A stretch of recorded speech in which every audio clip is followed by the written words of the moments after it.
यस वर्ष तुलसीपुरमा महोत्सव घरेलुले लगाउने मङ्सिर 11 गतेदेखि लगाउने तयारी।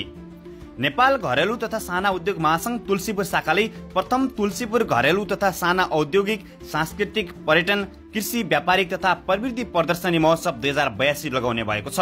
मङ्सिर 11 गतेदेखि 28 गतेसम्म तुलसीपुरमा महोत्सव सञ्चालनका लागि जिल्ला प्रशासन कार्यालयबाट अनुमतिका लागि सिफारिस गर्ने तुलसीपुर उपमहानगरपालिकाको 39औं कार्यपालिका बैठकले निर्णय गरेको छ। तुलसीपुर उपमहानगरपालिकाको कार्यपालिका बैठकले सिफारिस गर्ने निर्णय गरेसँगै तुलसीपुर उपमहानगरपालिकामा मेला महोत्सव सञ्चालन गर्नका लागि अग्रिम बुझाउनु पर्ने अनुमति शुल्क रु 25 लाख तुलसीपुर उपमहानगरपालिकालाई बुझाइसकेको नेपाल घरेलु तथा साना उद्योग महासंघ तुलसीपुर शाखाले जनाएको छ। मङ्सिर 11 गतेदेखि 28 गतेसम्म महोत्सव सञ्चालन गर्न जिल्ला प्रशासन कार्यालयबाट अनुमतिका लागि निवेदन दिइसकेको र जिल्ला प्रशासन कार्यालयबाट अनुमति प्राप्त हुनसाथ महोत्सवको तयारी तथा प्रचार प्रसारमा जुट्ने नेपाल घरेलु तथा साना उद्योग महासंघ तुलसीपुर शाखाले जनाएको छ।